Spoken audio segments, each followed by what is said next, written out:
Hello, people. Welcome back to Go Sleep MMA. We are now beginning to get a look at what the Great Depression, also known as the UFC post-UFC 300, is going to look like. We have a bunch of fights for UFC 301, including that main event that we'll talk about later. And this card for a pay-per-view, especially I believe it's in Brazil, does not look great in my humble opinion.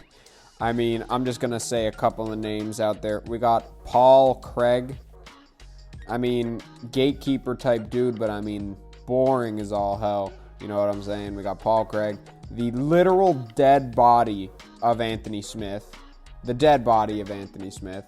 Being, fucking being the lamb put out to slaughter for fucking, for Vitor Petrino. But Anthony Smith, fucking 19 losses. It'll be 20 professional losses. Ridiculous. But I mean, Michel Pereira just getting a fight against, sorry, all these names are super tiny on the screen. Against Mahmoud Muradov. I'm so sorry, I'm bad with pronouncing names. But, I mean, obviously, there's still, half the card, maybe a little less than half the card to announce. But for this being half the card, and, I mean, within the next, I would say 2 weeks, they'd have to have all the card announced for guys to get into training camp in time. I think this card is looking very, very weak. And it might be an indication to cards to come. I hope not. But I have a weird feeling like UFC 301, 302, and maybe 303 might be a little bit weak. Maybe not in terms of the main events, because obviously not every champion and every main event, like person who is capable of headlining a pay-per-view is fighting on UFC 300. But it takes away a load of people who are able to fight like high up in the rankings that are going to fight on the prelims or the main card of any of these given pay-per-views. So it really weakens the depth of all the pay-per-views after UFC 300. But I want to talk about for a minute the main event, or at least the main event as of right now. We obviously don't know if they might get somebody else, but if it's in Brazil and Alex Pereira can't turn around in time, obviously, I can't imagine he actually does that. I would imagine Pantoja will be headlining it. But in this one, we got Pantoja defending his title for the second time against Steve Ercerg, ranked number 10. I mean, I'm very happy it's not Muhammad Makayev, but this shouldn't be happening.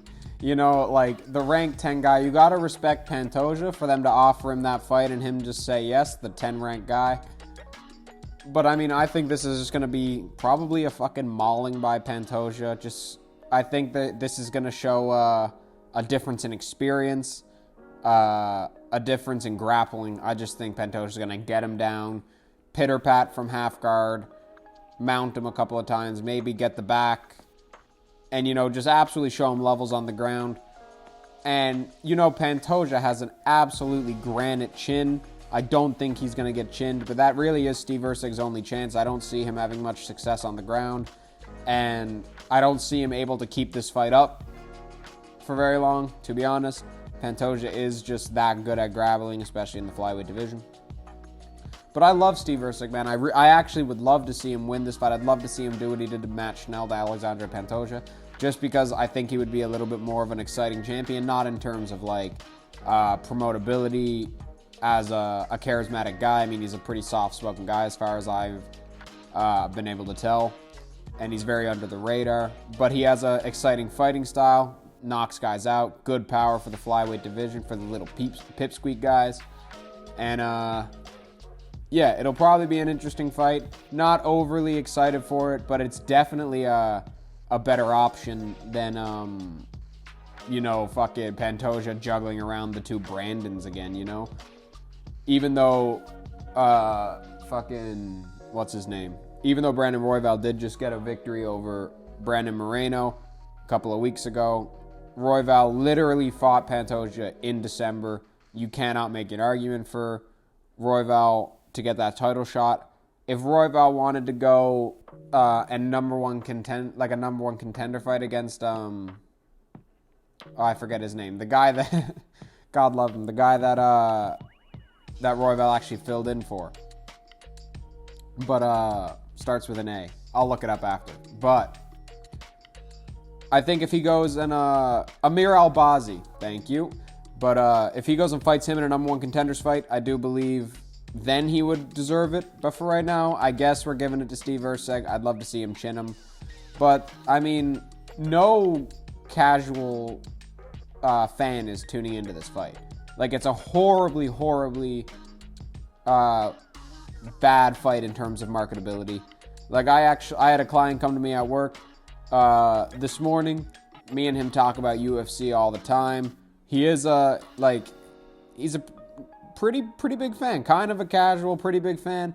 And he was like, man, did you hear about the Pantoja title announcement this morning? Or, well, he said it this morning, but it was last night. I said, yeah, I did. And he goes, man, I didn't even know who that other guy was. I had to look it up. And I was like, well, I know who Steve Erceg is, but honestly, fair, man. Like, a lot of people don't. Rank number 10 at flyweight. A lot of casuals would never be able to tell you who that is. And they're not going to want to tune in or pay the money on that pay-per-view to see him, especially. So, yeah, that's what I think of UFC 301, sorry. The main event, a little bit of the card. I'll definitely talk about it more when the card gets more full after UFC 300 and everything. But yeah, I think we're entering the UFC Great Depression post-UFC 300. And, yeah, we'll see where it takes us. But let me know what you guys think in the comments. Subscribe if you love all things MMA. And thank you so much for watching. Now, go slip.